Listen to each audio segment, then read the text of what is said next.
মৃত্যু লগ্নে ওনাকে বাইরে নিতে চাইছে, বলছে না মরতে হইলে আমি নিজের দেশে মরবো, তাই হয়েছে।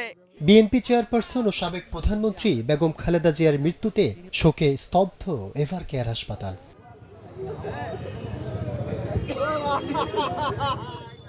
সকালে তার মৃত্যুর খবর আসার পরে হাসপাতাল চত্বরে নেতাকর্মীদের ঢল নামে। তারা জানেন প্রিয় নেত্রীকে শেষবারের মতো হয়তো দেখার সুযোগ মিলবে না। তারপরও এই হাসপাতাল চত্বরই যেন হয়ে উঠেছে তাদের অনিবার্য গন্তব্য।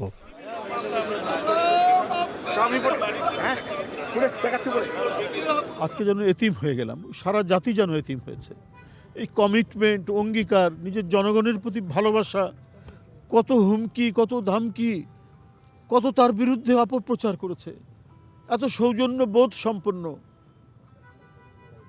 এইরকম জনগণের প্রতি অঙ্গীকারবদ্ধ একটি মানুষ, গণতন্ত্রের প্রতি অঙ্গীকারবদ্ধ একজন মানুষ, দেশের সার্বভৌমত্ব রক্ষার জন্য অঙ্গীকারবদ্ধ একজন মানুষ যতদিন এ জাতি টিকে আছে তার এই অবদান, তার এই অবিস্মরণীয় অবদান স্মরণ করবে। একজন রাজনৈতিক সহচর হিসাবে দেশ ও নেত্রীর জন্য আপনাদের মাধ্যমে দেশবাসীর কাছে দোয়া চাচ্ছি।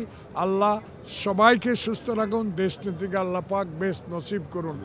বেগম খালেদা জিয়ার তার এই সারা জীবন এবং তার যে ফ্যাসিবাদ বিরোধী লড়াইয়ে তার যে অসাধারণ অকুতভয়, তার যে আপসহীন ভূমিকা, আমি তার প্রতি গভীর শ্রদ্ধা জ্ঞাপন করি।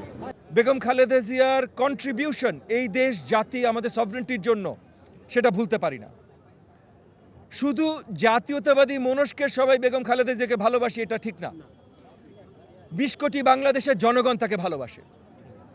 এই ভালোবাসার অন্য কিছু দিয়ে পূরণ করা সম্ভব না। বেলা যত বাড়ছিল, তীব্র শীত উপেক্ষা করেই হাসপাতালে বাড়ছিল মানুষের ভিড়। এদের অনেকেই বিএনপির রাজনীতির সাথে যুক্ত নন, কিন্তু তারা এসেছেন বেগম খালেদা জিয়ার প্রতি শোক ও শ্রদ্ধা জানাতে।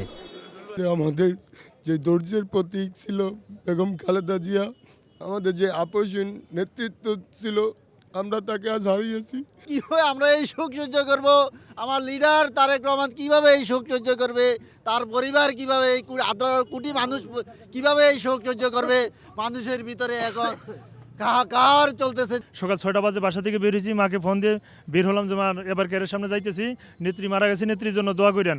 আমাদের মাকে ওই খুনি হাসিনাই হত্যা করেছে, আমাদের এটা দৃঢ় বিশ্বাস। বিএনপি যে প্রতিশ্রুতি দিয়েছে, আমাদের যে ৩১ দফার আলোকে আমাদের যে প্রতিশ্রুতি দিয়েছে, আমরা অক্ষর অক্ষরে তা বাস্তবায়ন করব। এই 18 কোটি মানুষের বুকে আর কখনো এই নেত্রী আমরা পাবো কিনা আমরা জানি না। উনি হাজার হাজার বছর, লক্ষ লক্ষ বছর যতদিন বাংলাদেশ নামক দেশটি থাকবে, ততদিন তিনি মানুষের হৃদয়ে থাকবেন। বুধবার মানিক মিয়া এভিনিউতে নামাজের জানাজা শেষে শহীদ প্রেসিডেন্ট জিয়াউর রহমানের সমাধির পাশে চিরনিদ্রায় শায়িত হবেন আপসহীন নেত্রীর সম্মান পাওয়া বিএনপি চেয়ারপারসন বেগম খালেদা জিয়া।